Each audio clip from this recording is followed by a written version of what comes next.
Olá, pessoal, amigos aí do blog ETs Etc., do canal ETs Etc. e do canal João Marcelo. Hoje estamos aí no nosso segundo Hangout entrevista do ETs Etc. E é com grande satisfação que hoje recebemos o Luiz Ricardo Gedo.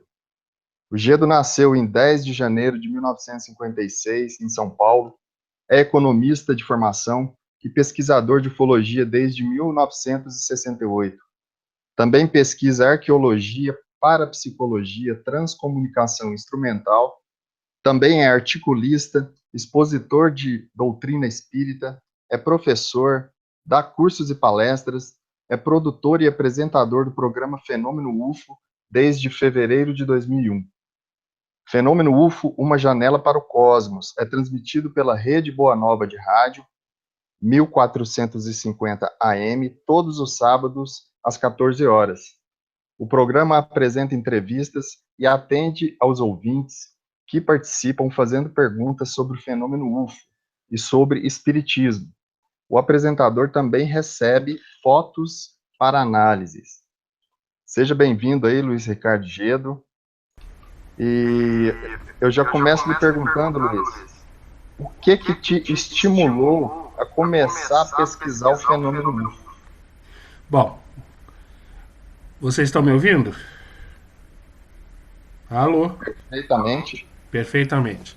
Bom, eu acho que, como a maioria, né, são casos de pessoais ou de família de avistamentos, é que acabam te fisgando, entre aspas, para que você entre na pesquisa do fenômeno. Comigo foram avistamentos no início da década de 60, eu era garoto ainda, na zona norte de São Paulo, que eu via luzes voando em formação. Né? A velocidade era muito maior do que uma aeronave comercial. E eu cheguei até a perguntar para um professor de ciências na escola do que poderia se tratar. Ele falou: "Olha, Luiz, eu não sei o que é isso que você está vendo." Ele falou: "Só você está vendo?" Eu falei: "Não, outros garotos, outras pessoas da rua vêm."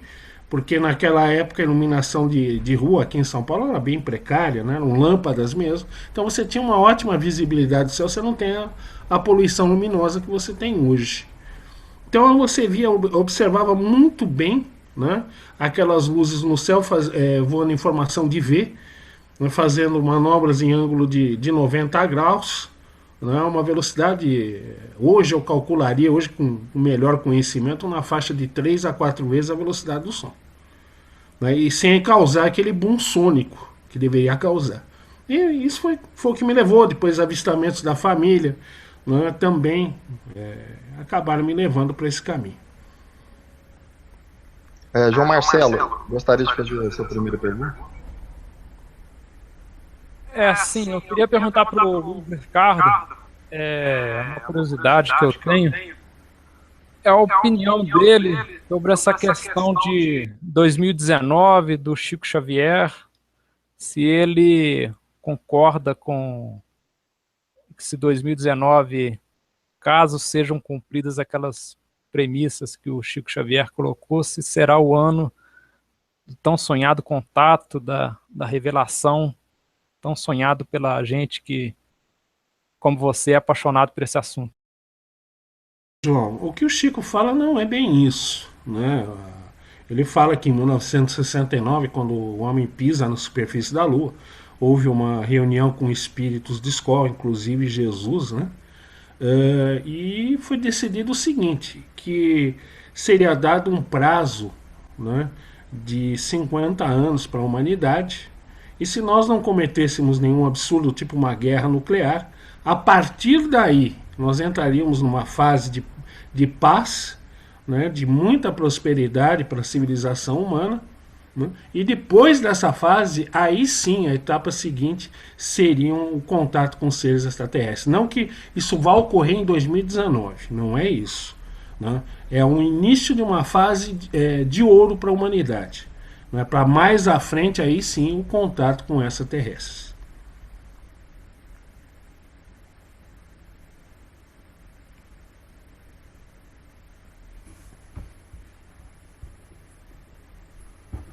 O que o senhor vê? João, o senhor está no céu. Aqui Oi? Senhor está no céu, aqui é só Luiz. Desculpe, ô, Luiz. Essa questão da interseção entre a ufologia científica e a mística ou espiritualista, né? Como é que você vê essa junção dessas duas vertentes da ufologia? Porque há pessoas aí que dizem que a ufologia científica é uma coisa, a ufologia mística é outra, que as duas coisas não se misturam. Como é que você vê essas duas linhas e em que ponto para você essas duas linhas se encontram? Olha, muita gente pensa que esse tipo de visão, né, começa com o Espiritismo, e não é verdade. Essa visão é muito, muito mais antiga. Se você pesquisar, por exemplo, aquela obra hindu, normalmente o pessoal pesquisa mais o Bhagavad Gita, o Mahabharata, mas tem uma outra série chamada Os Puranas, o Bhagavad Purana, né, onde se nós formos fazendo um cálculo de idade, nós ocidentais damos essas obras como 600 anos depois de Cristo. Mas os eruditos hindus calculam essas informações, né, na faixa de 10 a 12 mil anos antes de Cristo. E eles falam, né, daqueles contatos que haviam na Índia antiga, né, quando os extraterrestres andavam entre nós, que haviam duas hierarquias no universo: a física e a espiritual. Então a coisa já vem daí. E as duas, né, coexistem, né, trabalham em conjunto. Existem seres de altas hierarquias físicas, né, que trabalham com hierarquias espirituais também elevadas. Isso também aparece muito na transcomunicação instrumental, né? Então, não é só a doutrina fala disso, né? Os espíritos falam a Kardec de outras formas de vida no universo, de outros mundos habitados, né? Então, nós vemos que isso é um assunto que começa na Índia, passa pela doutrina, e depois, se você pesquisa transcomunicação, você vai se deparar com ela novamente. Eu acho que elas estão interligadas desde o início, né? O Cristo fala de reencarnação e também fala que na casa do Pai há muitas moradas, né? Eu acho que só aí ele já começou a colocar as duas coisas em conjunto. Então eu acho que são dois assuntos que já andam de mãos dadas há muito tempo. E eu não consigo imaginar uma pesquisa, né, se você não tiver uma visão holística, porque a ufologia, há muito tempo que eu aprendi, né, que ela é multidisciplinar. Ela pode não ser uma ciência ainda, ser uma paraciência, embora nós a consideremos uma ciência, mas ela é multidisciplinar. Não basta apenas você analisar luzes no céu, tem muita coisa além disso, por trás disso. Essa, vamos dizer, é a parte mais elementar do fenômeno. Ele é muito mais profundo do que isso. Márcio, gostaria de fazer a sua primeira pergunta? Sim, sim, Ricardo. Wesley. Ricardo, Pois não. sabe que a ufologia existe muitos paradigmas, né? E muita resistência em entender o fenômeno, né? Sim. Somente a nível espiritual, as pessoas não entendem, às vezes, né, a questão das abduções, que existem outras formas de abduções, a não ser também a física, né? Tem a física e tem a outra, vamos dizer assim, uma outra realidade que nós não entendemos, né? Sim. E, no seu ponto de vista, como podemos fazer para mudar essa visão da questão que o senhor entende, assim, a questão da abdução e outros casos que envolvem na questão espiritualista? Olha, curiosamente, eu fui parar na doutrina espírita em 1985, justamente porque eu comecei a pegar casos em hipnose que envolviam abduções a nível espiritual e casos de reencarnação, né? Então eu não tinha subsídio na época, né? Acabei indo parar nas casas André Luiz, onde eu fiquei até hoje. Mas eu tive que estudar muito e me ajudou muito a entender, por exemplo, uma abdução espiritual, né? Ou então por que uma pessoa consegue ver um ser ou um objeto, um OVNI, né, em desdobramento, né? Não sei se vocês conhecem o processo da escotografia, né, que é a foto do céu se utilizando de um médium. Você não vê o objeto no céu, não, o médium ou sensitivo, né, faz uma busca usando a mediunidade, ele aponta o local, você fotografa, embora você não veja nada, quando você revela a foto, o objeto está ali. Então nós temos que entender uma coisa também: esses seres dominam vários níveis de realidade, né? Porque se nós pararmos para pensar um pouco, né, jamais uma civilização aí que habite um mundo. Vamos pegar o caso Barney e Betty Hill, né, vieram no sistema duplo Zeta 1 e Zeta 2 do retículo. É um sistema que está a 37, pouco mais de 37 anos-luz daqui. Né? Então, pela metodologia convencional, eles jamais conseguiriam chegar eles levariam aí mais de 70 anos só para ir e voltar. Né? E eles conseguem vir muito mais rápido que isso. E eu acho que isso envolve também o domínio de outras realidades, hiperespaços, universos paralelos, ou buracos de minhoca, ou dobras espaciais. Né? Então eu acho que eles já lidam com isso normalmente. O problema somos nós. Né? Nossa ciência perante a deles é muito atrasada. Né? Seria a mesma coisa que os aborígenes da Austrália são considerados os mais primitivos do planeta. E nós pegássemos um desses aborígenes, levássemos até a NASA e pedíssemos para explicar o ônibus espacial. Será que ele entenderia? Será que ele acreditaria que aquele objeto voa? Né? Então eu coloco a nossa civilização nessa situação. Nós temos muita dificuldade. Embora a teoria das supercordas hoje já fale em universos paralelos, outras dimensões, né, 7 além daquelas que nós conhecemos. Né? Então eu acho que a nossa ciência começa lentamente a tatear nessa área, mas ainda muito timidamente. Eu acho que a nossa compreensão no futuro vai ser melhor. Né? Porque já vejo muitos astrofísicos falando que a realidade do nosso universo é multidimensional. E eu não tenho dúvida disso. Luiz, até nisso que você falou aí, você acredita que os OVNIs, ou pelo menos parte deles, possam acessar a nossa realidade vinda de universos paralelos? Eu considero como possibilidade ou universos paralelos, né, ou outras dimensões. Se você pegar os casos ufológicos nos Estados Unidos, a casuística de 1897, é muito curioso. Você vê contatos ali. Eu lembro o caso de pessoas ali que vem uma aeronave pousada no chão, as pessoas do lado de fora se vestindo de um modo bem normal. Né? Eles têm contato. Eu lembro que tem um caso que a pessoa pede um cinzel, pede que o terrestre vá até uma loja de material trazer algumas coisas para ele, que ele está necessitando, com uma pessoa extremamente comum, normal. Né? Então parece que é como se eles coexistissem conosco, ou nos observassem, tivessem plena noção, né, do nosso modo de vida, para conviver com tamanha tranquilidade. Poderiam ser casos de uma realidade paralela? Poderiam eles nos observar? Quem sabe? Jacques Vallée caminha muito por esse lado. Ricardo? Pois não. Sobre a questão do bem e do mal em relação aos seres, podemos julgá-los pelas suas experiências, tanto físicas como espirituais?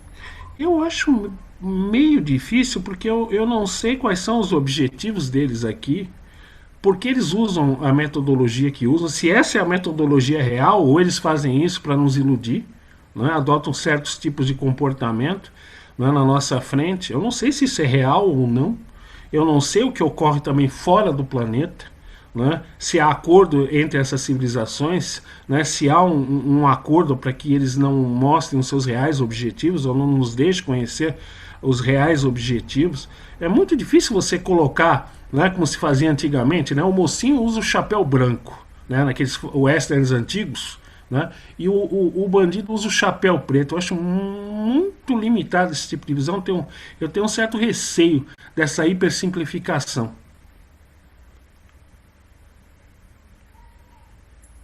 Ok. Ricardo, você falou que você teve experiências pessoais com esse fenômeno? Na questão da comunicação. Eu tive em família. Meu avô observou um disco em 1948. Ele estava em conjunto com amigos da Editora Nacional. Meu avô era gramático, escritor. Eles foram pescar em 1948, e na época, para chegar na Praia Grande, era uma aventura. E eles viram um objeto em forma de disco. Ele calculou na faixa de uns 15 a 20 metros de diâmetro. Ele parou sobre o mar, uma abertura se fez na parte inferior. Eles viram quando um feixe de luz atingiu o mar e peixes começaram a subir, né, pelo feixe de luz para dentro da nave. Vários peixes subiram, eles ficaram com muito medo, pularam embaixo dos veículos e, enquanto o objeto não foi embora, né, ninguém saiu lá de baixo. Eu já vi objetos esféricos, cilíndricos. Por incrível que pareça, ainda não vi um disco uma vez, né, em Peruíbe, saindo do mar. Um objeto triangular que pairou em cima da casa da minha mãe. Nós estávamos fazendo uma reunião espiritual, né, e minha mãe, meu tio e eu, nós vimos claramente o objeto pairando a coisa de 5 metros do telhado da casa dela.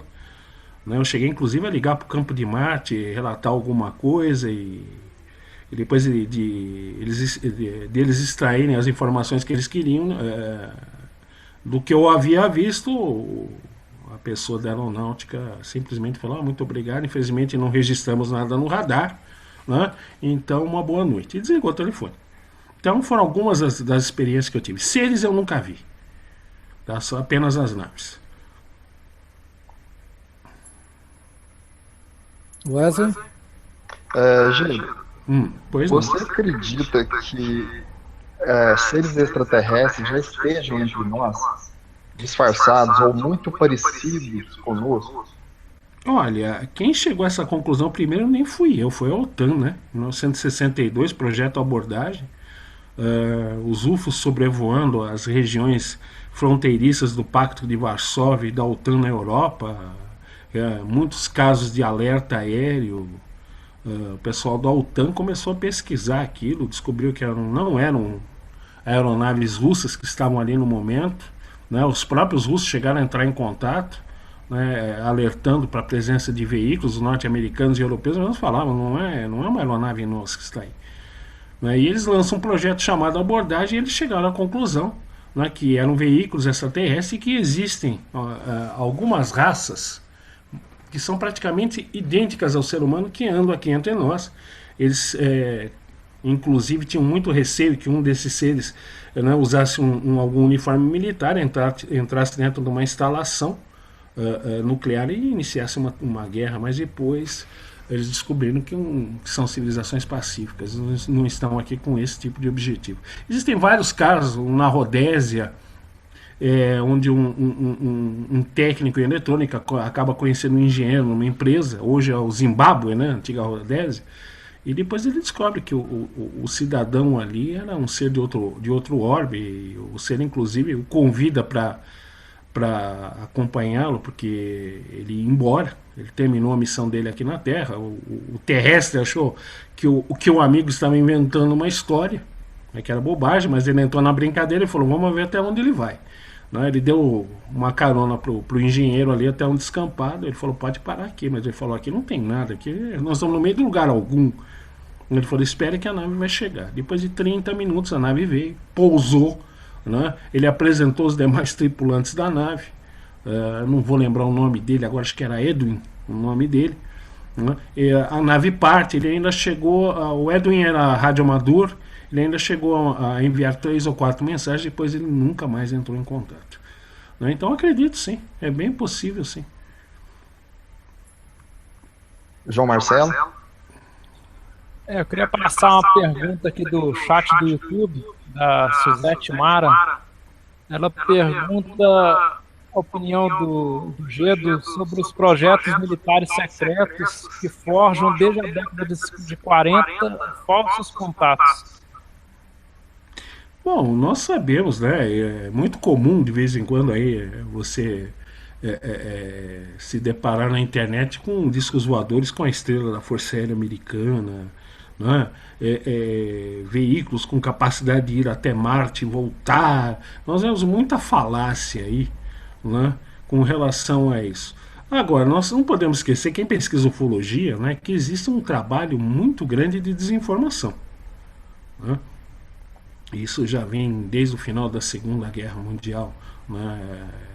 O próprio capitão Eduardo Ruppelt, na época, que foi líder comandante do projeto Livro Azul, ele fala da presença da CIA e outras agências de segurança, e desde o início, né, eles vieram com a função de desacreditar o fenômeno. Então, até que ponto são essas aeronaves secretas? Eu tenho minhas dúvidas, porque continua se gastando bilhões de dólares num F-22, num bombardeiro Stealth B-2, né? É engraçado, né? Nós temos veículos que vão até Marte em poucos minutos, no entanto, estamos gastando bilhões de dólares aí em projetos para um voo até a Lua, depois a Marte. Tem uma série de limitações. Estamos tendo problemas com refrigeração de um reator atômico que possa gerar energia no espaço. Né? Portanto, nós não conseguimos ter uma nave atômica ainda, né? Justamente por esse tipo de problema. Então, eu acho que é muita falácia. Né? Curiosamente, né, já se tem, mas se gasta bilhões de dólares com tecnologia ultrapassada, não faz muito sentido para mim, não. Essa questão, então, de que existiria um programa espacial secreto, por exemplo, o Corey Goode hoje é uma celebridade, ele diz que faz parte de um programa espacial secreto, tem tecnologias aí que são ocultas. Então, para você, toda essa questão é muito ficção. Não, que existem projetos secretos, né? Os orçamentos negros dos Estados Unidos provam isso. Né? O próprio SR-71, que já se aposentou, o Pássaro Negro, Blackbird, que era uma aeronave que voava quase 4.000 km por hora, né? Quando surgiu ali nos anos 50, começo dos anos 60, até muitos pilotos confundiam com OVNIs, porque ninguém sabia o que era aquilo. Depois o governo americano admite que era uma aeronave espiã. Né? Aliás, muito bonita, diga-se de passagem. Mas existem orçamentos negros, sim. Mas nós temos que ter muito cuidado, né, com essa falácia. Né? Existem lançamentos de satélites espiões. Aliás, a NASA, né, nós sabemos que a maior parte do orçamento deles vem do meio militar. Né? E não é tudo que a NASA comunica em termos de lançamento, né? Existem muita tecnologia oculta, assim, não tenha dúvida. Mas eu não tenho minhas dúvidas se chega a esse ponto que se fala, ou algumas pessoas falam, porque eu vou falar uma coisa para vocês, né?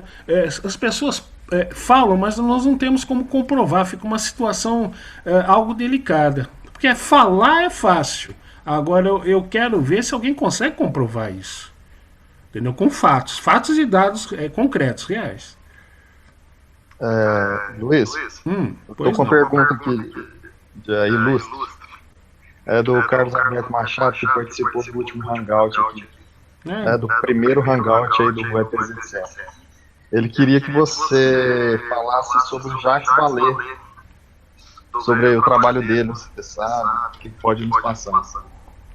Bom, o Jacques Vallée, né, cientista brilhante, trabalhou na NASA, né? Ele tem uma postura bem interessante, né? Ele tem uma obra, Passaporte para a Magônia, né? Ele fala muito de realidades paralelas. Eu acho que ele é uma pessoa de muita coragem. Ele fez um trabalho brilhante nessa área, né? De outras dimensões ou de universos paralelos. Eu não teria muito mais a acrescentar, né? Ele é uma pessoa brilhante, né? É que eu posso falar. Presta um serviço fantástico à ufologia, né? E teve coragem, deu a cara para bater. Né? Quando ele começou a falar em UFOs vindos de realidades paralelas.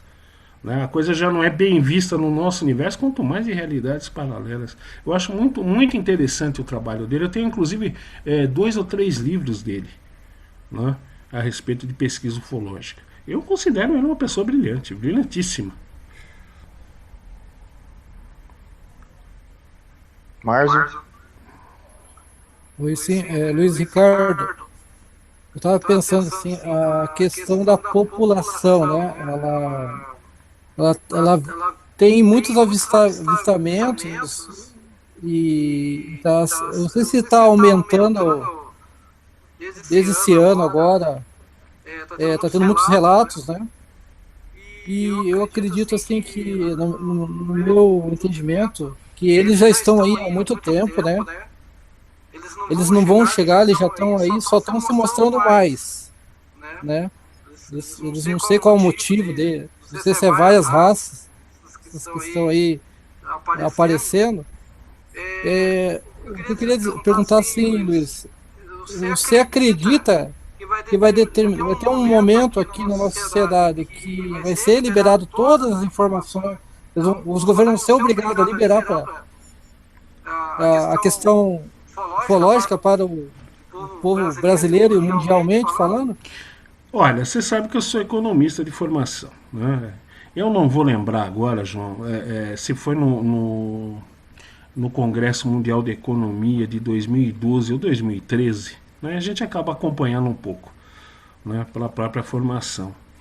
Eles escolhem 5 tópicos, normalmente para uma discussão mais profunda. É normal, né?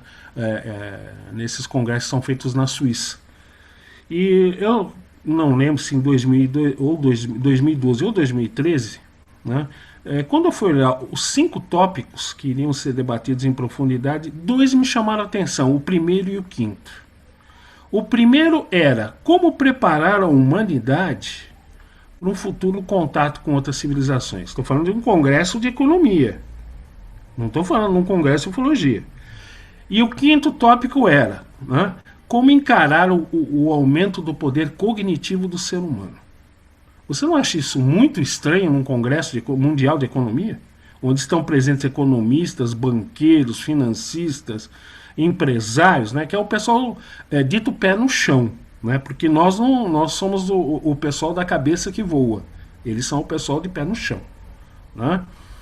Você não acha isso curioso, se discutir isso num Congresso Mundial de Economia? Então, o que me leva a pensar é o seguinte, né, são pessoas, né, o famoso VIP, né, pessoas muito importantes, que têm acesso a informações privilegiadas, coisa que nós, pobres mortais, né, nós não temos. Então, o que está circulando nesses meios para que se tivesse essa preocupação num Fórum Mundial de Economia em 2012 e 2013? Então, que a coisa está rolando, eu não tenho dúvida disso. Porque o fenômeno ufológico é incontrolável, nós não temos como controlar isso. Eu não posso chegar na órbita da Terra e pôr uma placa proibir a entrada de ETs. Não dá. Então, é um fenômeno que não está passível de controle.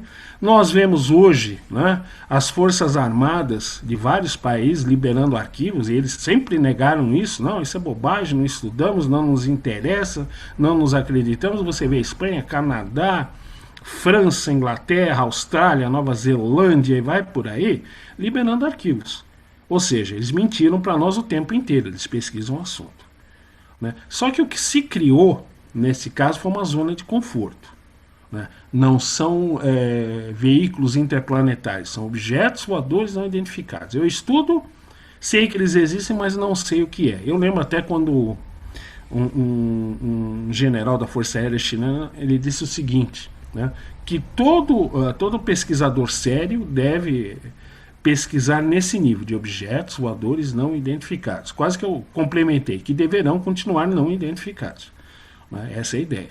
Agora, com relação à população, né, o que eu faço no programa normalmente todos os sábados, venho falando de astronomia, de astrofísica, procuro passar informação para a população. Por quê? Né? Nós sabemos que o nível educacional caiu muito. Demais, né? Nos últimos 15, 20 anos, né, desabou o nosso nível educacional. E as pessoas não têm ideia, né, do que é um corpo celeste. Né? Já tive a pergunta assim, o nosso Sol é uma estrela? Ou uma estrela é um Sol? São coisas básicas que as pessoas não têm noção. Por exemplo, uma luzinha vermelha no céu pode ser Marte, e a pessoa interpretar aquilo como um UFO. Vênus pode ser observado durante o dia, em certas épocas do ano, quando ele está num período de máximo brilho, pode ser confundido com UFO. Então, primeiro tem procurado passar informações. Né? Um avião, velocidade, satélites, né? Se está no cone de sombra da Terra ou não, nuvens reticulares, nuvens noctilucentes, que são vistas no final da tarde, porque aqui na nossa superfície está escuro, mas na alta camada da atmosfera ainda existe luz solar, então você pode ver uma nuvem reticular lá em cima brilhando no escuro e achar que é um UFO, e não é uma nuvem. Então, eu acho que a primeira coisa, nós temos que educar a população. E eu acho que o brasileiro, nesse ponto, ele tem muito boa vontade. Eu, pelo menos, na rádio tenho encontrado isso. As pessoas vão atrás, querem saber, querem uma orientação, têm vontade de aprender. Né? Inclusive, nesse evento que eu participei domingo passado na Câmara dos Vereadores de São Paulo, muitas perguntas, muito interesse, que as pessoas querem saber. Então é importante que nós façamos esse trabalho. Vamos primeiro ensinar. Vamos primeiro mostrar como se diferencia algo natural de um objeto voador não identificado. E incentivar o pessoal, olhe para cima, né, procure se informar, conheça a posição da Estação Orbital Internacional, hoje você consegue acessar isso até pelo celular. Então esse é o primeiro trabalho de base, né, para que as pessoas pesquisem, porque a crença existe. Né, o brasileiro é extremamente aberto, até o norte-americano, hoje se sabe que mais de 60% da população americana acredita na existência dos discos voadores e na vida em outros mundos. E uma grande aliada nossa, que eu não vejo muitos ufólogos falarem, é a própria astronomia. Né? Nós já descobrimos 3.000 planetas e temos 5.000 aguardando confirmação. Isso tem ajudado muito. Né? Aquela mesa redonda que a NASA fez a respeito do sistema solar TRAPPIST-1, né? com, se eu não me engano, 7 planetas, né? 3 dentro da zona habitável. Quer dizer, a própria ciência, que antes considerava a existência de outros mundos absurda, isso na década de 60 e 70, né, eu conheci pessoas que foram desencorajadas de pesquisar a existência de outros mundos, porque seria suicídio profissional. Hoje a coisa mudou muito. Então, isso, a informação ufológica, mais o que a nossa astronomia vem trazendo, né, é um grande aliado para que as futuras gerações, né, estejam muito mais preparadas, por exemplo, do que a nossa geração, a geração anterior, né, vão ter essa facilidade de informação, esse conhecimento que na época nós não tínhamos. Então acho que isso são fatores que vão levar no futuro, né, a um preparo maior e melhor da população para um contato com outras civilizações, que eu acho que é nós que vamos fazer esse momento e não eles. Se eles observam bem a nossa Terra, monitoram as nossas transmissões e veem o que nós fazemos aqui, nos matamos por recursos naturais, por motivos políticos, ideológicos, raciais, religiosos, quer dizer, eu acho que nós mostramos claramente que nós ainda não estamos em condição de um contato. Eu acho que eles vão aguardar isso, eles vêm fazendo um trabalho aí há séculos, né? Vêm se mostrando aos contatos, às abduções, não é isso? Então eu acho que eles vêm fazendo isso paulatinamente, né? Até a hora que nós estejamos maduros para esse momento. Giledo, na sua opinião, quais são os principais motivos desse grande acobertamento que existe por parte das autoridades da questão ufológica? Olha, o que eu posso te falar é o seguinte: é um contato com uma civilização extraterrestre, né? O que poderia mudar? Bom, a primeira coisa é um evento sociológico, já de cara, né? É algo que vai mudar os paradigmas da humanidade. Aliás, são 3 os temas que vão mudar os nossos paradigmas de mundo, né? A vida extraterrestre, a vida após a morte e a reencarnação, né? Que vão mudar a nossa linha de pensamento. Não vai ser nem a economia nem a política que vão fazer isso. Agora, o que eu falo para você, dá para você repetir a perguntinha que eu os principais pontos, né? A principal motivação das autoridades é acobertar o fenômeno. Então imagina um contato com uma outra civilização, né? Se eles tiverem modelos de governo que funcionem sem corrupção, né? Com integridade, honestidade, mas que sejam diferentes dos nossos, será que as nossas autoridades vão adotar isso? Vão abrir mão do seu poder para adotar um novo modelo? Economicamente, né? Se você for analisar bem, eu lembro quando foi colocado um novo modelo econômico, inclusive foi adotado pelo governo Fernando Henrique Cardoso, agora está me faltando o neoliberalismo econômico, agora veio, né? E houve em vez de haver a distribuição de renda, uma concentração brutal de renda. Eu lembro que, inclusive, há uns anos atrás, o presidente da União Europeia disse o seguinte: eu temo, isso coisa de 10 anos atrás, 15 anos atrás, ele disse o seguinte: eu temo que um dia a Europa seja invadida por hordas de famintos, miseráveis, desempregados, né? E isso está ocorrendo hoje, né? Porque nós vivemos um modelo materialista falido. Essa é a realidade. Entendeu? Nossa política, nossos modelos políticos também tem muito que evoluir ainda. Muito. Né? Para que nós tenhamos governos melhores, que proporcionem uma condição de vida melhor, né? Para toda a população do planeta. Né? Falta muito ainda para isso. Agora, o que eu falo para vocês, esse tipo de interferência seria perigoso, né? Para algumas religiões também seria complicado isso, né, que pregam aí que nós ainda somos os únicos, né, talvez tentassem pegar os forcados e expulsar os trabalhadores de Satanás que aqui pousariam, e vai por aí, né? Então nós temos motivos sociológicos, políticos, religiosos, e também eles não são bobos, né? Eles sabem que o que nós queremos, se tivermos a oportunidade, é pegar a tecnologia deles. Isso não tenha dúvida, né? E se uma nação do nosso planeta conseguisse isso, ela se tornaria hegemônica. Eles sabem muito bem disso. Eles sabem que nós não somos santinhos, não, muito pelo contrário. Então, são motivos a ocultar isso da humanidade. Não há um interesse nisso, porque aí vai começar a aparecer os furos do nosso sistema. Esse é que é o grande problema, e ninguém vai querer perder o poder por causa disso, não. Então, por enquanto, é um assunto que não é interessante. É melhor deixar para lá. João Marcelo? Eu queria saber do Gedo. Alguns médios afirmam que eles conseguem como é que fala, incorporar espíritos de extraterrestres. E até divulgam essas mensagens. A sua visão sobre isso, se a gente pode se fiar nesse tipo de informação. Olha, João, o grande problema disso, né, é que nem o caso do contato. É engraçado, né? Eu falei lá no começo da conversa que espiritualidade e ufologia andam de mãos dadas, é verdade. Até nisso, né? Como existem os falsos médiums, existem os falsos contatados. E isso existe a beça, né? Eu fiz hipnose durante algum tempo na minha vida e descobri que muita gente, o que ela queria na realidade era um certificado de contatado. Assim como existem outros que querem um certificado de médium, né? Então, o que eu falo para você, tanto o contatismo, né, como a informação mediúnica podem ser válidas, mas da totalidade de casos, quantos realmente são reais? Esse é que é o grande problema. Então, pode ser uma fonte importante de informação, sem sombra de dúvida. Agora, também pode ser o canto da sereia, né? Você sabe muito bem disso. Então precisa ter extrema cautela. Eu pego, por exemplo, uma questão do Livro dos Espíritos, eu não vou lembrar agora. Depois, se você puder, João Marcelo, dá uma olhadinha, se você tiver o Livro dos Espíritos em casa. Eu não lembro se é 56, 57 a questão, onde eles recebem uma informação a respeito de mundos que ficam afastados do Sol, que tipo de energia eles poderiam receber, tal.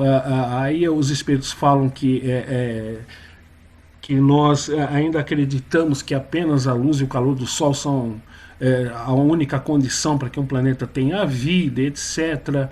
Que mais? Que a aurora boreal pode ter um papel, né, para a formação de vida em outros mundos. Hoje nós sabemos que isso é real, né? Nós vemos as luas Ganímedes e Europa de Júpiter, elas têm oceanos em estado líquido.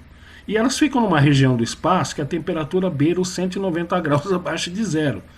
Então eu pergunto para você, como é que pode ter água em estado líquido, talvez até vida nesses oceanos subterrâneos, né, que estão cobertos por grossas capas de gelo, se está tão longe do Sol?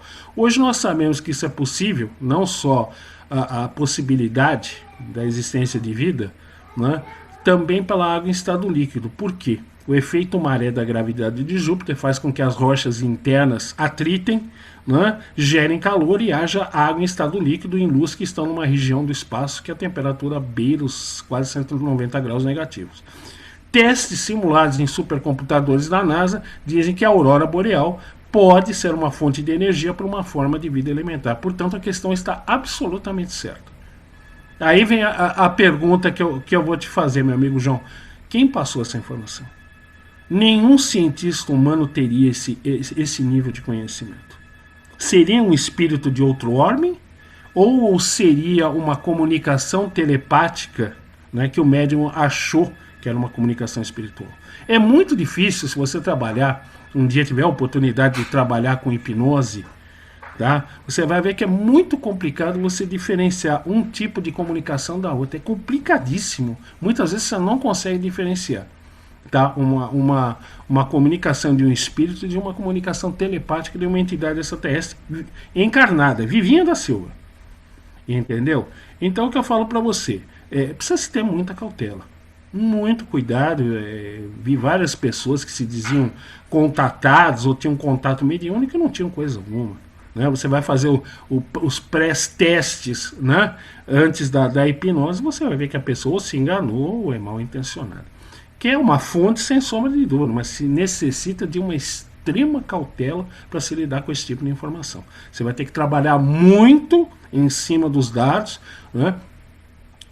Procurar a comprovação absoluta antes de mergulhar de cabeça nessa nova informação. É muito complicado, é perigoso a dessa, né? Mas pode ser útil sim. Hoje é uma questão muito difundida na ufologia, é que na década de 50, na base aérea de Olamã, teria havido um pouso de um objeto, esses seres teria havido uma interação com o presidente Eisenhower. Teria sido em 1952. Isso, e dali teria sido feito uma espécie de acordo com Luio. Isso parece muito ficcioso, mas se a gente for pensar, por exemplo, isso explicaria como os americanos chegam tão rápido ao local de queda. Explicaria que a partir desse acordo, esses objetos estariam, de certa forma, sendo monitorados. O que você pensa dessa questão? Eu falei com quem? Com o João? Isso. João, é o seguinte, se você lembrar bem, esse acordo não começa em 52, ele já começa em 45, quando um bombardeiro, né, transformado em avião de reconhecimento, um Devil Mosquito, que vinha de uma missão de fotografias ali na Europa ocupada ainda pelos nazistas, né, quando ele deixa o continente em direção à Inglaterra, quando ele sai de uma camada de nuvens, ele percebe que ele está sendo acompanhado por um objeto discorde. Né, o piloto acelerou os motores, ou os róis do Mosquito a plena potência. O avião chegou a 680 km por hora, que para a época era uma senhora velocidade. Não conseguiu se desvencilhar do UFO, né, até o momento que o UFO acabou o disco, né, acabou ou perdendo o interesse, ou vai saber por que motivo, acabou se afastando. Né, esse relato chega, né, aos ouvidos de Dwight Eisenhower, né, comandante supremo dos exércitos aliados na Europa, e de Winston Churchill. Né, e eles ordenam que fosse feito sigilo absoluto em cima desse caso. Né. Hoje nós sabemos que Winston Churchill já escrevia contos de ficção científica envolvendo seres extraterrestres, etc., porque ele era escritor também. Então ambos já tinham conhecimento disso. Então o acordo de 52 pode ser que tenha ocorrido, sim, não é impossível. Existem vários dados que Eisenhower teria viajado, deixado a Casa Branca, viajado para lugar ignorado. Né? Fala-se também naqueles documentos que muitos... eu lembro que eu conversando com o Stanton Friedman, ele fala que, na sua opinião, né, os documentos do Majestic 12 são reais. Outros, como Timothy Good, por exemplo, acham que não. Mas ali fala desse encontro, sim. Teria havido um encontro que o presidente Eisenhower teria tido estado frente a frente com seres extraterrestres e pedido para que eles não viessem, porque a humanidade não estaria preparada para isso. Agora, com relação a resgate de UFOs, né, basta você lembrar, nós temos Roswell, depois nós temos outros casos no Novo México, se eu não me engano, em Aztec, no Novo México, tem um outro caso, são 3 ou 4 casos. Ali acho que já houve os primeiros ensaios de equipes de resgate de UFOs que sofreram acidentes ou foram abatidos. Eu lembro de um caso na África do Sul, né, o Mirage F1 conseguiu se aproximar de um OVNI discoide, acabou disparando um míssil e acabou derrubando. Poucas horas depois desceu um avião de carga, um C-5A Galaxy da Força Aérea Americana, que aliás é o maior cargueiro deles, né, até hoje, né, e levou naves e etc, etc.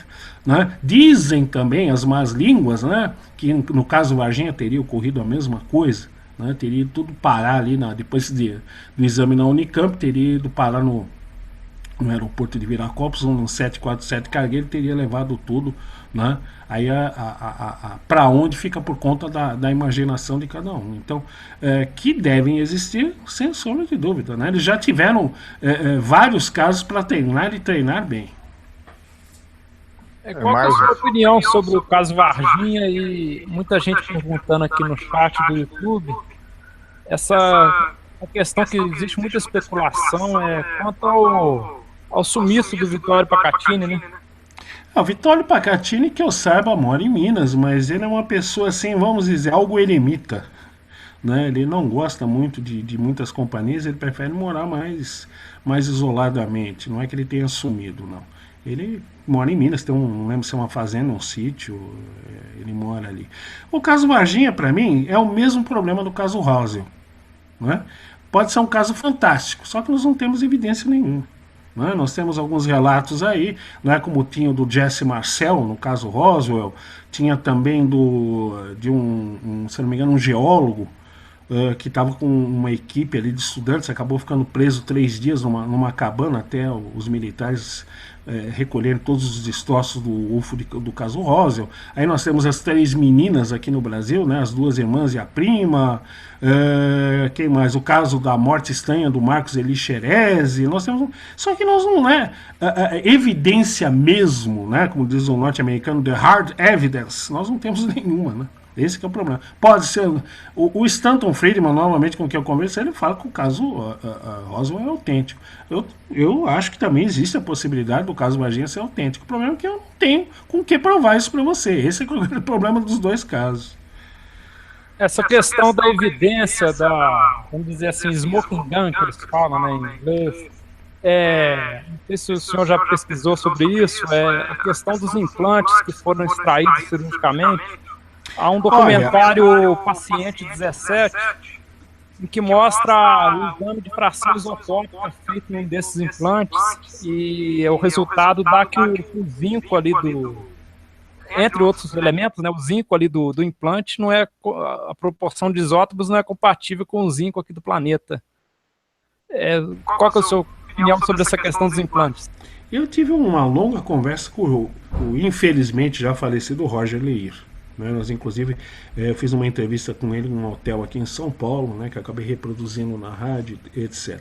Ele me mostrou muito material, inclusive dentro de pequenos potezinhos plásticos, vários tipos de implantes metálicos. Né.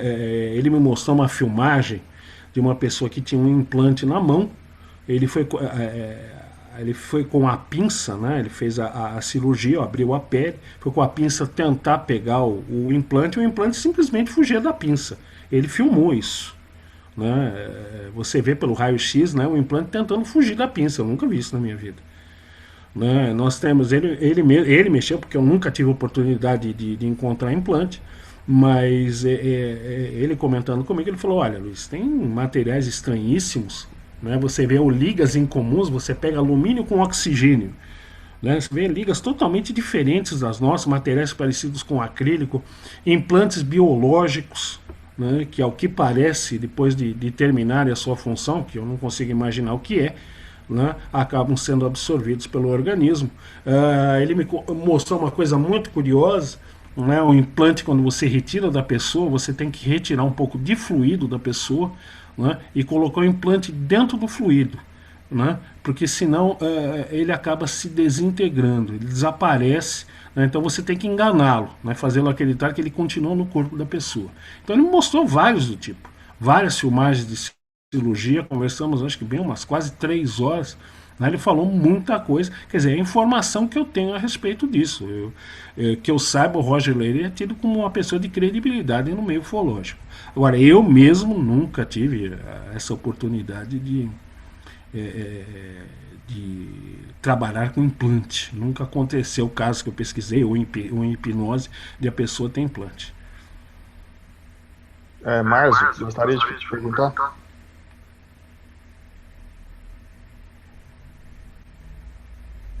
O Márcio não está na sala, Wesley.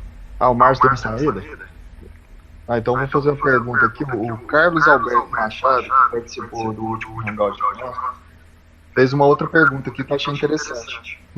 Ele queria saber a sua opinião sobre o caso das máscaras de chumbo. Se tem alguma relação com algum grupo místico secreto. Bom, o que eu conheço do caso das máscaras de chumbo, inclusive falando com o professor Flávio Pereira, há muitos anos atrás, é, eram dois técnicos em eletrônica. Eles, pelo jeito, conseguiram trabalhar contato com extraterrestres. Eles usam uma máscara de chumbo, provavelmente para proteger de algum tipo de radiação, né? Porque o chumbo, né, ele é um ótimo isolante de radiação. O chumbo, o cádmio e a própria água em si. Hoje é considerada como um elemento para blindagem em futuras naves espaciais, porque ela também isola muito bem da radiação. Agora, eles vão ter um bilhete, né? Eles dizem que iriam tomar comprimidos antes do contato, e depois foram encontrados mortos ali em cima de um morro no Rio de Janeiro. Não foi encontrada nenhuma causa aparente disso, porque eu lembro que o Flávio Pereira me falou, porque é um caso muito, muito antigo, né? O Flávio Pereira chega e fala que o legista disse que não havia por que eles estarem mortos, eles deveriam estar de pé e andando. Não havia nada que indicasse o que os matou. E uma senhora que estava andando de carro ali na região, ela viu um objeto sobrevoando, um objeto não identificado sobrevoando um local no mesmo horário, né, em que teria ocorrido as mortes dos dois técnicos. Eu não sei se eles teriam ligação com alguma seita esotérica, isso eu já não sei, porque o caso é um caso muito antigo, né? Então eu não sei te dizer se eles teriam alguma seita satânica, espírita, espiritualista. Isso eu já não posso te afirmar. Eu sei que eles tentaram um contato e pelo jeito a coisa não correu como deveria ter corrido, né? Porque é o que a gente sempre fala, a pessoa quando vê um objeto desse tem que ter muita cautela, né? Não se sabe com o que está se lidando, na realidade é o desconhecido. Luiz, em alguns casos de abdução que eu já vi, a vítima fala sobre seres parecidos conosco dentro da nave e também seres parecidos com os alfa, né, os Greys. Você acha que existe alguma parceria entre esses seres parecidos conosco e Greys? Ou você acredita que esses Greys possam ser robôs biológicos? Ou não? O que você acredita? Bom, você usou um termo que eu costumo usar, robô biológico. Eles não têm genitália, não tem nada, não tem órgão procriador, então como é que eles geram filhos? É a primeira pergunta. Eu não consigo imaginar. Se eles não têm nenhum tipo de órgão reprodutor, né, poderiam ser clones feitos por uma civilização mais avançada? Não é possível. O falecido policial britânico Tony Dodd, ele narra um caso quando ele está com a viatura policial numa região campestre ali na Inglaterra. Ele acaba vendo um objeto pousado, ele para o carro, sai do carro e vai observar. Ele vê seres tipo Grey coletando amostras de solo, enquanto um ser louro e alto está numa espécie de plataforma voadora orientando os seres menores. É um caso bem antes do Fire and Sky, é o filme lembrar o nome do o lenhador norte-americano, Travis Walton. É um caso bem antes do Travis Walton, que também teve contato com dois tipos de seres. Eu acredito que os seres tipo humano comandam um show. Os Greys seriam apenas os responsáveis por certas tarefas. Inclusive, o próprio Travis Walton fala, né, quando ele tentou fugir da nave, depois ele descobre que ele se encontra num veículo muito maior, né, ele sente a presença de alguém, ele olha para trás e ele vê praticamente um ser humano usando um traje espacial que o pega pelo braço, leva uma sala onde estão cheios desses tipos de ser, né, ele é colocado num tipo de cama metálica, ele perde a consciência e não sabe o que aconteceu. Não é impossível, não. Eu acredito sim. A minha tese é que realmente seriam algum tipo de clone ou entidade biológica. Nós vemos hoje, tentamos as primeiras clonagens. Imagina uma civilização aí que está 1.000, 2.000, 1 milhão de anos à nossa frente, do que seria capaz. Não acho impossível, não. Marzo? Sim, Luiz, Pois não.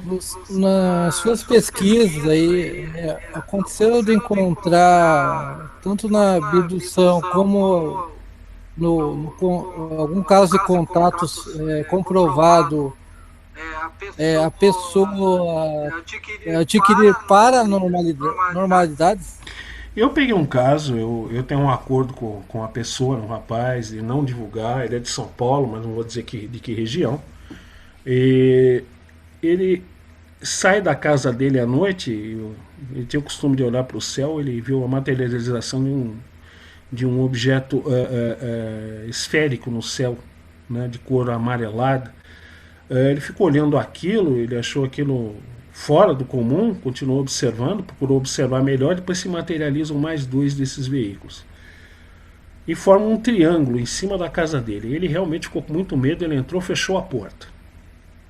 Ele era ouvinte do programa, ele entrou em contato com o programa, depois eu entrei em contato com ele pessoalmente, ele não quis narrar o que aconteceu, e ele ficou com capacidade telecinética, de mover objetos à distância. Durou mais ou menos 3 meses, entre 3 e 4 meses, depois desapareceu.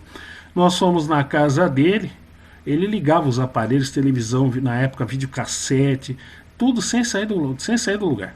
Nós tomamos todos os cuidados, o pai e a mãe dele estavam presentes, eles ficaram na sala com a mão em cima das pernas, duas pessoas que foram comigo ali controlaram para que não se pudesse se utilizar nenhum outro controle remoto na casa, verificamos a casa inteira para ver se poderia ter alguém, não havia ninguém dentro da casa. Ele fazia isso, inclusive, ele praticamente implorou para que se eu fosse falar uma coisa, não falasse quem era. Ele tinha muito medo de ter problemas, inclusive ele tinha medo de perder até o emprego dele. Ele falou: Luiz, o que eu faço se de repente isso acontecer no meu serviço? Né? Eu falei: é algo que você que vai ter que controlar isso, eu não tenho como controlar isso em você. Ele falou: será que vai ser sempre assim? Eu falei: não, eu não tenho também condição de te afirmar isso. Mas ele fazia pela vontade dele? Sim, ele se concentrava. Eu falava: você consegue ligar a televisão? Ele falou: consigo. Ele olhava para a televisão ligava. Ele mudava de canal. Ele fez isso ligando o videocassete, fez através do videocassete. Entendeu? Depois parou. Né, para o alívio dele, inclusive ele chegou a entrar em contato comigo. Ele falou: Luiz, graças a Deus acabou. Ele falou: se você quiser usar o meu caso, não tem problema, mas você não coloque nem a minha, nem a minha família, não dê endereço, não dê nada, que eu não quero nem saber disso. Luiz, aquela questão, né? As pessoas não estão preparadas, às vezes, porque a nossa mente humana ainda, assim, em parte, é um mistério pela capacidade que nós temos, né? Como a telepatia, a telecinese e outros dons aí que talvez aconteçam no caso desse, de abdução, contato, né? Com esses seres, né? O problema é que, será que são eles, no caso do rapaz, né, foi proposital, eles teriam implementado esse incremento na telecinese dele, ou será que foi acidental? Porque nós sabemos que esses veículos também emitem campos eletromagnéticos de altíssima intensidade, e o quanto podem nos afetar, em que áreas. Nós sabemos que campos eletromagnéticos de alta intensidade mexem com o nosso cérebro. Será que acordariam partes que estão adormecidas no momento? Então não é impossível. Eu sei que eu realmente tive muita dó dele, porque ele chegou a chorar, entendeu? Ele morria de medo que as pessoas descobrissem o que estava acontecendo com ele. Então eu entendo a situação dele. Agora, se é proposital isso ou não, eu não posso dizer. Mas existem muitos casos que parece que esses seres, algumas das raças que nos visitam, têm extremo interesse que nós desenvolvamos esse tipo de capacidade, né? Parece que eles nos induzem a pesquisar isso. É bem curioso isso.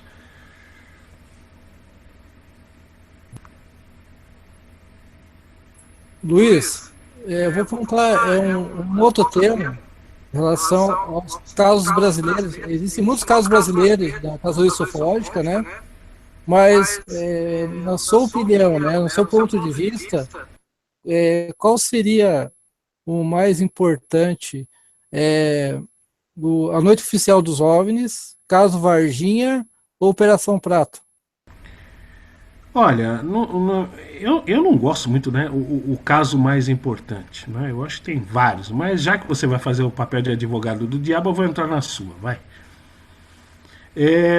Para mim, para mim, seria a Operação Prato. Por quê? Porque eu tenho evidências disso. Nós temos filmagens da aeronáutica, temos o depoimento do William G. Holanda, não é isso? Né? Parte desse material foi liberado. Né? Ele fala das naves pairando. Né? A equipe da aeronáutica não precisava ir atrás dos UFOs, era o contrário, eram os UFOs que iam atrás das equipes da aeronáutica. Né? Então, viu-se UFOs entrando no Rio Amazonas, entrando e saindo, no Rio Negro. Né?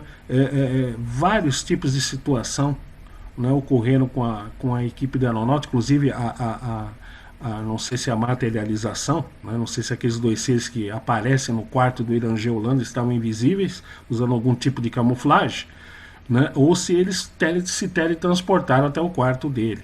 Inclusive, a esposa dele, não sei se por influência desses seres, ocorre um evento paranormal, uma bandeja passa a levitar dentro da cozinha dela.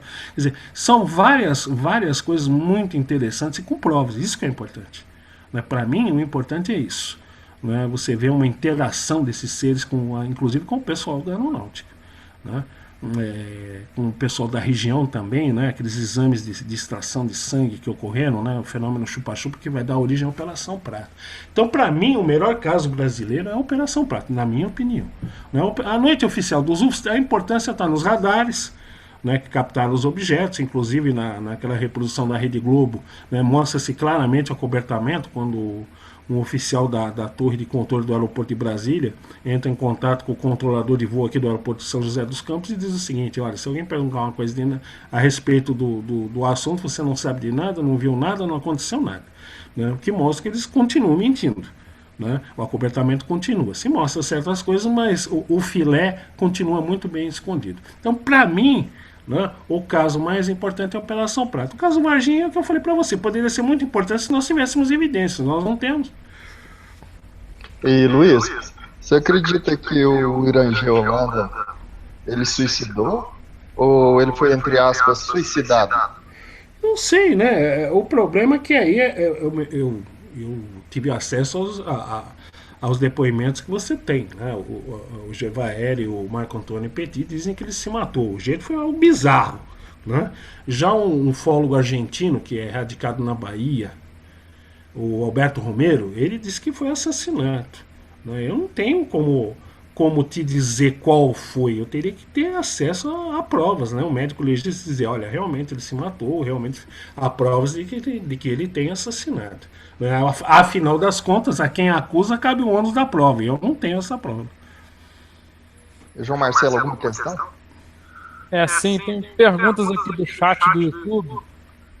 Uma delas perguntando o que você acha do desaparecimento do Coronel Fawcett na Serra do Longabu. Bom, o Coronel Fawcett, os próprios índios da região resolveram o enigma, né? Na época que ele esteve no local ali, né, os índios teriam matado. Né? Foi morto pelos próprios índios, né, que acabaram enterrando o corpo. Mas que eu saiba é isso. Né? Houve o depoimento de índios da região, assumindo o assassinato dele. Então, para mim, o caso encerra aí. Não, entendeu? O resto é especulação, a não ser que alguém me mostre uma prova. Se mostrar uma prova, a gente vai atrás. Agora, sem prova, né, é especulação. Então, o que teria acontecido ali realmente foi a morte dele na mão dos índios. Que eles vieram ao público e falaram, né, o que teria acontecido na época. Tem outra pergunta aqui do chat, Wesley. Pergunta aqui por que a casuística ufológica praticamente desapareceu depois da virada do século. O que ele acha, se concorda ou discorda? Não, casuística ufológica nunca esteve tão bem, muito obrigado. É só ver os arquivos que foram liberados, a quantidade de casos, só que os militares já pesquisam. Quanto mais os ufólogos civis, que ainda não se fez uma divulgação, né, a nível civil de tudo que se já pesquisou até agora. Ao contrário, eu acho que continua. E outra, a tendência é termos muito mais, porque hoje em dia você tem câmeras portáteis, você tem celular, né, você pode bater fotos, filmar muito mais facilidade do que antigamente. Agora, precisa ter cuidado realmente, né, a quantidade de fraudes. Mas a faixa, né, vamos seguir o que o capitão Eduardo Roberto do Projeto Livro Azul fala, faixa de 10 a 15% totalmente inexplicáveis, e não 5% como se divulga. A quantidade é enorme de casos não explicados. E outra, vamos pegar o Brasil. O Brasil é um país de níveis continentais. Né? Então você precisa ter dinheiro para viajar, né, o João? Né? Que eu saiba, você não ganhou na Mega Sena sozinha, ganhou? Não é? Não, tem uma frase famosa que o Birajara me disse uma vez, ele falou o seguinte, ó, se não fosse a ufologia, eu já estaria rico. Exatamente. Porque nós temos recursos limitadíssimos, não temos verbas ilimitadas. Que nem eu, quando vou fazer palestra lá fora, eu sempre viajei as minhas próprias despensas. Nunca pedi nada, nem estadia, nem nada. Sempre viajei por conta, nunca cobrei nada de ninguém, nunca cobrei evento nenhum de ninguém. Né? Então, meu amigo, não dá, tem uma limitação. Eu tenho um convite para fazer uma palestra em Vitória da Conquista. Né? Eu não sei se vai dar para mim agora. Né? Agora, com reforma de casa aí, a coisa está meio apertada. Então, eu não sei se eu vou conseguir ir, porque eu nunca cobrei nada, nenhum tipo de despesa das pessoas que me convidam. Né? Então, para pesquisa sempre foi a mesma coisa. Né? Como todos os ufólogos, eu sempre me virei sozinho. Né? Então, imagina pesquisar o Brasil inteiro atrás de casuística. Eu adoraria, não tenha dúvida. Né? Se eu tivesse, como diz o pessoal, bala na agulha para isso, sem sombra de dúvida. O problema é que eu também não tenho, não é como 99,9999 dos ufólogos brasileiros. Luiz, admiro aí sua postura. Realmente, fazer ufologia gratuita, levar a todos é difícil, não é fácil. Fico muito feliz aí que você tem essa atitude de não cobrar seus eventos, a cada evento que você vai, né?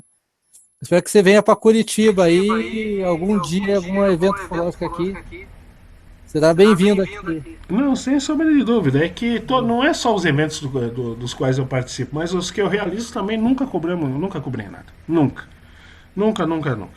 Mesmo quando nós tínhamos o grupo Jordano Bruno mais ativo, né, que nós realizávamos uma palestra mensal numa escola ali no Largo Santa Cecília, a única coisa que nós cobrávamos era 1 quilo de alimento não perecível, e nem era obrigatório. Era engraçado que as pessoas tornaram isso obrigatório. E nós doávamos para 3 instituições de caridade. Era a única coisa que cobrávamos na época. 1 quilo de alimento não perecível para doação às casas André Luiz ou a 2 abrigos de crianças e idosos que tem aqui na Zona Norte de São Paulo. Luiz, você citou aí o Jordano Bruno. Você ficou sabendo desse caso que aconteceu essa semana aí de um rapaz que sumiu lá no Acre? E parece que ele era muito pesquisador aí de magia e de ufologia. E tinha uma estátua do Jordano Bruno no quarto dele, de 20 mil reais, parece que custava a estátua. E ele desapareceu, esse rapaz. Ninguém sabe do paradeiro dele. Ô, Luiz, antes de você responder, você sabe que esse caso do rapaz que fazia alquimia, se não for real, né, vai sobrar para a família explicar, né, o desaparecimento. Mas e se for real também? Você acredita nisso? Olha, há casos de pessoas que foram embora com eles. Né? Existem muitos casos que eles convidam. Você quer ficar ou quer ir conosco? Né? Agora, por que a pessoa iria com eles é uma boa pergunta. Né? Será que seria retreinada e depois enviada para cá para trabalhar aqui? Será que seria motivo de estudo e análise em outro mundo? Vai saber. Né? Não tem como provar isso. Se isso aconteceu, eu não sei. Agora, todos os casos que eu conheci, né, o corpo acabou sendo encontrado, a pessoa foi assassinada, foi sequestrada e assassinada, foi vítima de latrocínio, e vai por aí. Então nós vamos ter que primeiro pesquisar as causas terrestres, antes de colocar a hipótese extraterrestre. Um ponto interessante que eu achei nesse caso é que parece que ele alegava que era a reencarnação de Jordano Bruno. E tem uma grande semelhança entre a fotografia dele e o desenho, né, de Jordano Bruno, o retrato de Jordano Bruno. Para você saber isso, você teria que fazer uma hipnose, alguma coisa assim, e primeiro conhecer profundamente Jordano Bruno, para saber se todas as informações bateriam ou não, para saber se ele realmente é quem diz que é ou não, né? Como isso nunca foi feito e não sei se será feito, né? Então a coisa fica a nível acadêmico. É verdade. Luiz, a respeito dos triângulos negros, você acredita que pode ser tecnologia nossa, até feita com retroengenharia? Ou você acha que são naves extraterrestres? Olha, vamos dizer assim, posso fazer uma fofoca aqui no seu programa? Claro. Então, dizem as más línguas que o bombardeiro B-2 usa princípios rudimentares de antigravitação. Tá? Inclusive existiria uma cerâmica, né, que recobriria a aeronave inteira, né, que geraria uma carga elétrica alta, né, iniciando um pequeno processo de antigravitação. Né? Dizem que o motivo de não se poder chegar perto da aeronave, normalmente eles fazem um círculo de 20, 30 metros à volta e os militares não deixam que você chegue nem perto dele. Se isso é verdade ou não, eu não sei.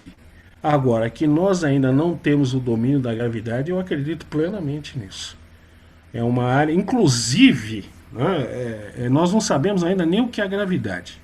Nós temos as 4 leis fundamentais do universo imutáveis, que é a força nuclear forte, que é a responsável pela integridade do núcleo atômico. A força nuclear fraca, que é a que permite a fusão nuclear, o decaimento de elementos radioativos. Eu não vou me aprofundar porque para não matar ninguém de tédio. A terceira é o eletromagnetismo, que é a nossa luz aqui. E a quarta seria a gravidade. Todo mundo procurando o tal do graviton, que seria a partícula, né, responsável pela gravidade. E o que nós descobrimos é que a gravidade é análoga à força nuclear forte. Aí deu nó, meu amigo, na física. E aí? Você está entendendo?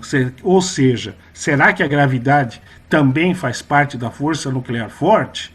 Ou ela é derivada da força nuclear forte? Quer dizer, nós não sabemos nem o que é a gravidade. Já começa por aí. Entendeu? Se a gente não sabe nem o que é, nem como funciona, será que nós temos algum equipamento ou alguma aeronave que use princípios antigravitacionais? Eu não acredito muito, não. Imagina aquela nave de Fênix em 1997. As luzes de Fênix. Pois é, imagina uma nave daquela silenciosa. Não, segundo o pessoal, foi um grupo de ultraleves voando em conjunto, né, numa formação em V para enganar todo mundo.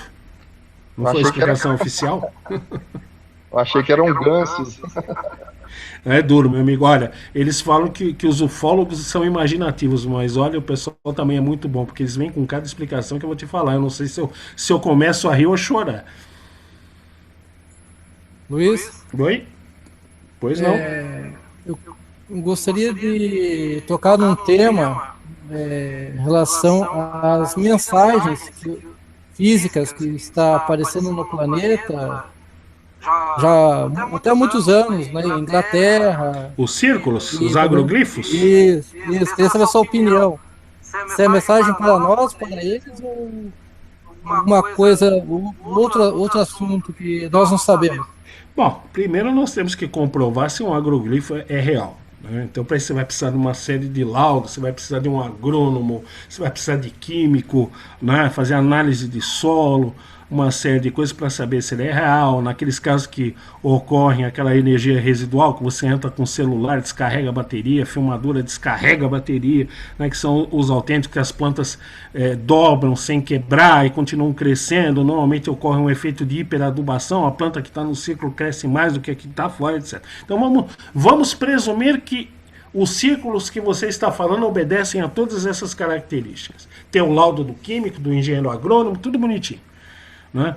O grande problema disso, que isso me faz lembrar, né, os documentos do Egito Antigo. Sabe por quê? Enquanto Champollion não descobriu a pedra de Roseta, ninguém tinha a menor ideia do que era a civilização egípcia. Precisou-se descobrir a pedra de Roseta para depois traduzir, né, os papiros egípcios para ver a civilização maravilhosa, uma das civilizações mais importantes que já existiam na face do planeta. Eu não encontrei ainda a pedra de Champollion dos agroglifos, rapaz. Por isso que eu não posso te dizer, né, se realmente, né, ela tem significado ou não, qual é esse significado, ou se é apenas para chamar a atenção. Enquanto nós não descobrimos a pedra de Roseta, meu amigo, eu não posso dizer se é algo transcendental ou banal. Assim, e todas as afirmações, né, na questão ufológica são inconclusivas, né? Não tem, nós não sabemos pode ser até do próprio planeta, né? Os agroglifos, os desenhos, né, são muito... Não, é que eu falo para você, existem os reais, né? Aqueles reais têm todas aquelas características. O problema, meu amigo, é que chamar atenção, não tenha dúvida, é um jeito extremamente eficiente. Eu conheço uma filmagem que, se eu não me engano, o Mark Carlotto, analista de imagens da NASA, né, fez análise e deu como real. Você vê duas sondas sobrevoando a plantação e formando os agroglifos, né? Tem um depoimento de duas crianças do Japão que viram uma nave discoide parar sobre a plantação e formar o desenho na plantação, e vai por aí. Que existem, feitos por seres de fora, não tenha dúvida. O problema é que a gente não sabe o significado. Esse é que é o grande problema. Entendeu? Ali nós poderemos ter as respostas de muitas coisas. O problema, por isso que eu falei para você, ainda não encontramos a pedra da Roseta, né? Para decifrar o que são esses desenhos, assim como enquanto Champollion não descobriu a pedra da Roseta, nós não deciframos a escrita egípcia, né? E vimos que era algo maravilhoso. Luiz, Oi? Aquele de Arecibo é bem impressionante, né? Se nós temos vários, tem um, se eu não me engano, não lembro se é na Inglaterra, você vê a cabeça de um ser extraterrestre, um desenho tipo Grey. De 2002. Sim, então, dizem que não encontraram nada de falso naquele desenho. Quer dizer, se aquele desenho é real, meu amigo, já está dando a resposta de quem fez.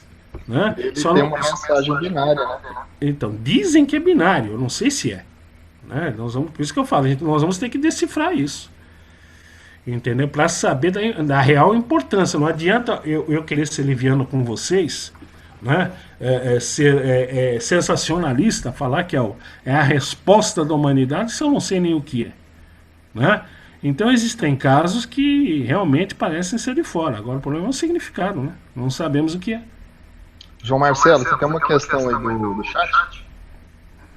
Sim. Perguntaram aqui o que você acha sobre a teoria que diz que a glândula pineal seria o intermediador para o contato com os aliens, sendo este órgão tendo suas características alteradas após contatos com os aliens. Bom, eu não fiz pesquisa com pineal, mas tem um médico nas casas André Luiz, agora vamos ver se eu lembro o nome dele.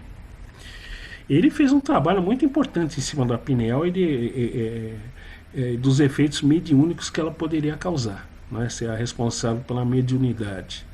Agora, nada impede que também, né, ela forma, se não me engano, cristais de apatita na sua parte interna, a pineal. Ela é responsável pelo sono, né, pelo controle de lucidez e de períodos de sono, mas quando passa um certo período ela forma esses cristais que seriam um verdadeiro transmissor-receptor que teríamos no cérebro. Então seria responsável pela mediunidade. Eu estou tentando lembrar o nome do médico, puxa vida. E não é impossível, né,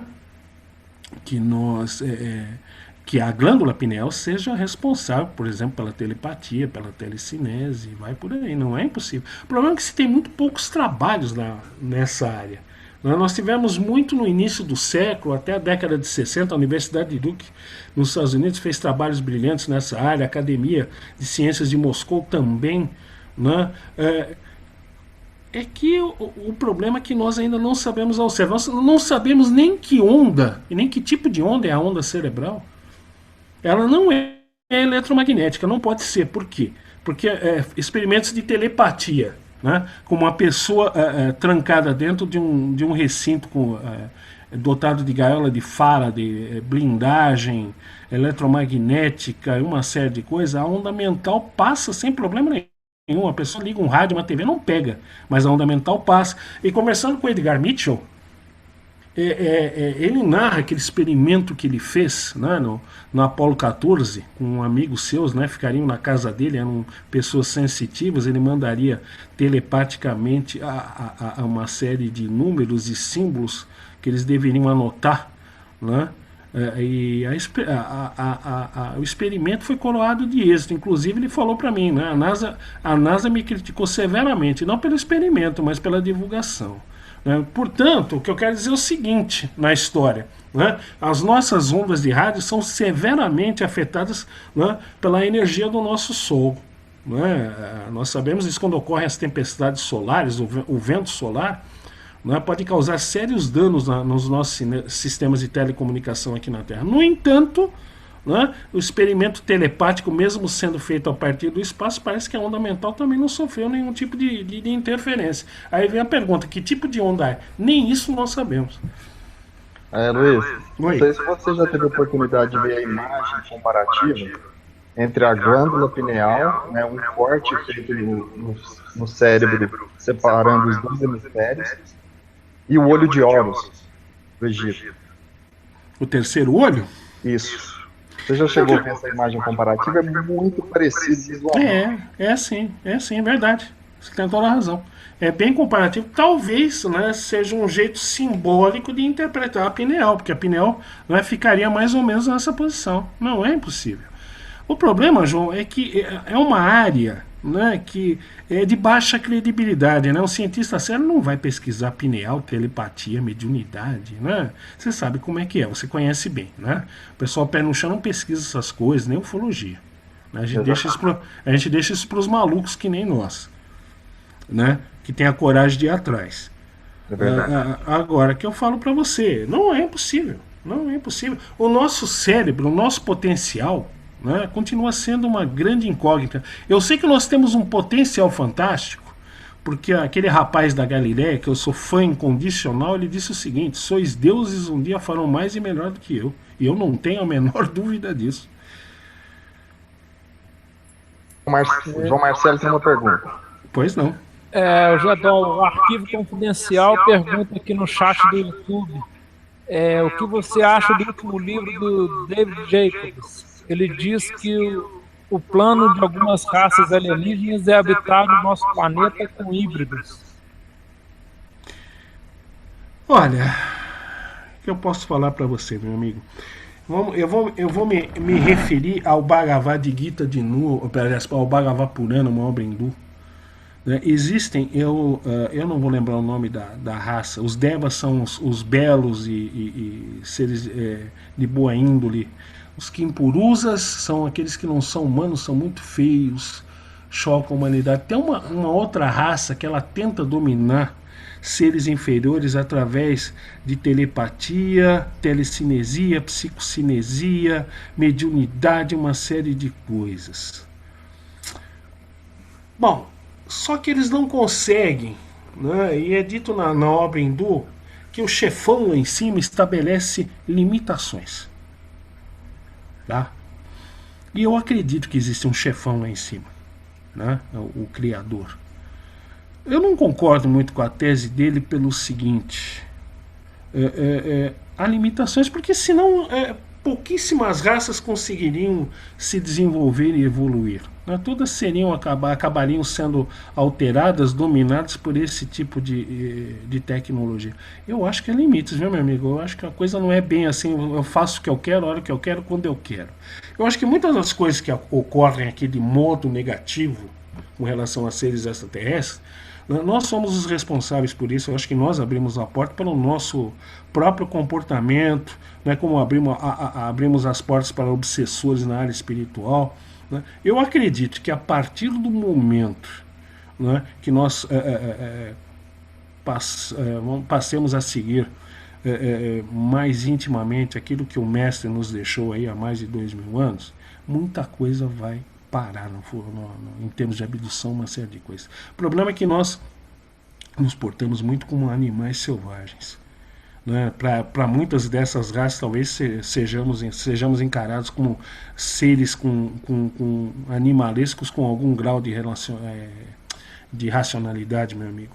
Entendeu? Eu acho que nós abrimos a porta para muita coisa. Agora, eu acho que a limitação, não concordo muito com a tese dele, não. Inclusive, em hipnose, eu já peguei casos de crianças que nasceram aqui não são daqui. Eu peguei o caso de uma criança que chegou para o médico, levou ele até a janela, apontou para o sol e disse: de onde eu venho? Tem dois daquele. O menino não conseguia comer nada, estava anêmico, estava morrendo. Né? O médico, eu não posso revelar o nome, conseguiu tirar o bloqueio. Ele falou: olha, você não está mais lá. onde você disse que de onde você era. Agora você está aqui, tem que comer esse tipo de alimento aqui. Ele conseguiu superar a barreira e a família era evangélica, né, para complicar um pouco mais a situação. Entendeu? Então eu acho que existem encarnações sim de outros orbes aqui. Agora esse negócio sabe, estão fazendo clones para invadir a Terra, acabar com a humanidade, tomar conta do planeta, eu acho um pouco de fantasmagoria. Respeito o David Jacobs, é um excelente pesquisador, né? Mas eu não concordo muito com a tese dele, não. Eu acho que há limitações, viu, meu amigo? Eu acho que a gente não faz o que quer quando quer e na hora que quer. Há limites. João? Ô, Gedo, uma pergunta de $1 milhão. Opa! Eu vou fazer 44 anos, 26 anos que eu estou nessa cachaça da ufologia.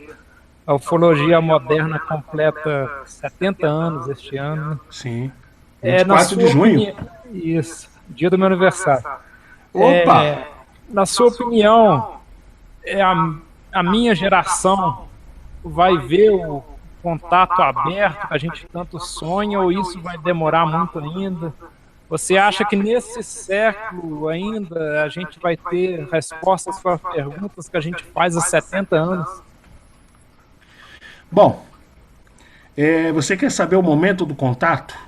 Então observe, você mora em Curitiba mesmo, né, na cidade? Não, é Minas Gerais, São João del Rei. Ah, você mora em São João del Rei, Minas Gerais. Então, olha a sua volta, veja o nosso comportamento. Eu acredito que a hora que a gente criar um pingo de vergonha na cara e começar a agir como um ser humano, né? Fagulha divina, né? Temos a fagulha divina dentro de nós, vamos passar a seguir um pouquinho mais a receita do mestre, tenho certeza que o contato vai ocorrer na hora. Agora, enquanto a gente continuar mesquinho, egoísta, vaidoso, arrogante, né? Vai ser difícil. Vai ser muito difícil. Tá? Nós fechamos a porta para o contato, na minha opinião. Nós precisamos primeiro nos tornar seres civilizados. Né? Nós somos, acho que, das poucas espécies no universo que se jacta, se gaba de poder destruir o planeta 20, 30 vezes com armamento nuclear. Eu não sei qual é a vantagem disso. Se alguém puder um dia me explicar, eu até concordo. Né? Mas é que eu falo para você, eu acho que seres que se gabam de ter o poder de destruir a própria casa e depois não tem para onde ir, né? Então eu acho que a nossa imagem lá fora não deve ser das 10 mais, não. Tá? Então eu acho que quando realmente passarmos a agir como seres inteligentes, né? O nosso futuro é ser uma civilização espacial. Isso você não tenha dúvida disso. Seremos os ETs de outros povos, eu não tenho dúvida disso.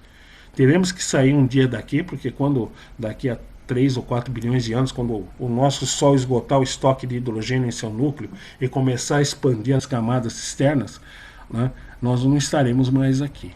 Né? Eu tenho certeza que as crianças no futuro, eu não sei que fonte elas terão como leitura ou como informação, mas eu tenho certeza que um dia elas verão que a sua espécie, né, se originou num terceiro planeta pequenininho de um sistema chamado solar. Né? E hoje está viajando para outras moradas da casa do pai para se tornar um novo inquilino. Acho que quando nós tivermos esse tipo de mentalidade, uma mentalidade não só terrestre, mas cósmica também, será o momento do contato, como disse um astronauta tcheco na extinta estação Mir, né? Quando ele olhou para a Terra e disse: a Terra vista no espaço não tem fronteiras.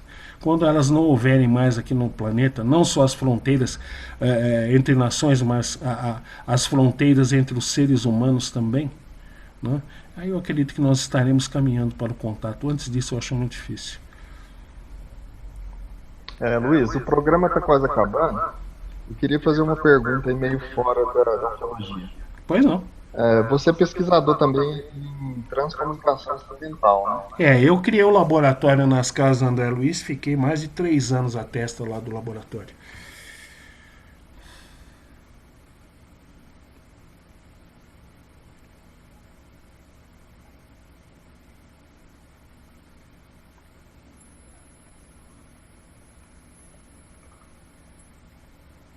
Não sei se... Wesley, o seu som não está saindo. Travou aqui para mim, desculpa, peço desculpas aí. A pergunta é a seguinte, o que você já conseguiu de ganho aí nas suas pesquisas de transcomunicação instrumental? É feito através de áudio, através de imagem? Não, agora eu parei. Agora eu parei, porque eu tô com um garotão de 5 anos aí, o nosso filho aí que nasceu.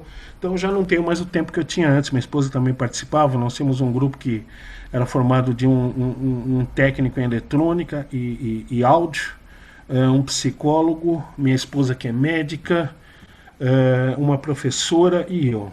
Nós começamos, tivemos vários contatos com entes desencarnados através de computador. Né? No monitor nós fazíamos as perguntas e eles respondiam no monitor do computador. Inclusive tivemos também 3 vezes fenômenos de efeitos físicos dentro da sala. Nós chegamos a ver uma mensagem que estava sendo enviada pelo computador sem ninguém no teclado, né, parar, ser apagada e ser reescrita. Nós tivemos manifestações sonoras de pessoas dentro da sala, sendo que não havia ninguém, porque a prova de som, né, e era blindada por uma gaiola de Faraday. Então era um laboratório de condições controladas. Então nós vimos que a coisa realmente é real. Né? Uma dúvida que eu tirei era a respeito da tecnologia, de onde ela teria vindo. Depois ela ficou bem patente, porque nós não temos tecnologia de comunicação ou interdimensional ou entre universos paralelos. Nós sabemos que hoje são seres extraterrestres que passaram isso, né, para os nossos espíritos, para que pudesse ocorrer esse contato e mostrar que a morte não é o fim, é apenas um início de uma nova jornada para o nosso espírito, que a reencarnação é um fato. São coisas que nós comprovamos em loco ali. Né? Mas é apenas um pequeno resumo do trabalho, porque não haveria tempo para falar tanto assim a respeito do assunto. É fantástico. Né? Manifestação de imagens de extraterrestres na tela, no monitor do computador, ou tela de televisão. É um negócio fantástico. Inclui informações de ufologia. Né? Não nós, mas um grupo de engenheiros e técnicos da Alemanha, da cidade de Rivenick. Né? Eles conseguiram contato com o espírito de Werner von Braun. E eu achei muito interessante, né? Como novamente espiritualidade e ufologia. Eles perguntam a Werner von Braun: os discos voadores são reais? Primeira pergunta. Segunda pergunta: de onde eles provêm? E o espírito de Werner von Braun manda a seguinte mensagem: os discos voadores são absolutamente reais, provêm do nosso sistema solar e de outros. Isso veio através de TCI. Olha só. Infelizmente, o nosso programa está chegando ao final. Eu queria agradecer imensamente ao Luiz Ricardo Gedo por ter aceito o nosso convite. Não, eu é que peço desculpa pelos problemas técnicos aqui, porque fazia tanto tempo que a gente não mexia com o microfone do laptop que a gente se perdeu um pouquinho aqui. Mas no final deu tudo certo. A gente está completando aí 1h30 e vamos finalizar aí. Eu queria passar a palavra ao João Marcelo para fazer as considerações finais. Eu queria agradecer o Luiz Carlos Gedo pela presença. A gente é o segundo hangout que a gente está fazendo e a gente recebeu muitos e-mails, muitos pedidos pedindo para fazer um hangout com você. Então eu queria agradecer demais a sua presença, suas brilhantes colocações, explanações. É um ufólogo que tem muito conteúdo, muita bagagem. E agradecer quem nos acompanhou pelo chat. Agradecer aí o Marzo também, que está aqui como debatedor. E uma boa noite a todos. Eu agradeço também, né, pelo convite também a todos que estiveram acompanhando o Hangout. Né, e quando precisar, estamos sempre à disposição. Um abraço a todos aí da equipe. Marzo. Oi, sim. Gostaria de agradecer ao Wesley por proporcionar realmente conhecer mais o Luiz Ricardo Gedo pessoalmente, que era uma das coisas que eu não esperava na minha vida, conhecer a pessoa que influenciou diretamente aí, até eu criar esse canal que eu tenho também, o OVNI Free, aí, falando de ufologia séria, abordagem séria, que é realmente o que o Luiz trata, né? Sinceridade e conhecimento e sabedoria. Isso que eu vejo no Luiz aí durante todos esses anos que ele faz o programa no Fenômeno UFO, né? Que eu acompanhei muitas vezes, até a rádio mesmo da Rádio Boa Noite, Web, né? Boa Nova, via web, que eu acompanhava, falei para ele, né? Que acompanhava a maioria das rádios dele e acompanho, né? Que ele está nativo aí na rádio. E quero agradecer aí, Wesley, por essa participação hoje aí no teu canal ETs, etc. Obrigado, Wesley. Eu que agradeço. Esse foi o segundo Hangout entrevista ETs, etc. Queria agradecer a todos os telespectadores que assistiram e fizeram perguntas. E até o próximo, até o terceiro.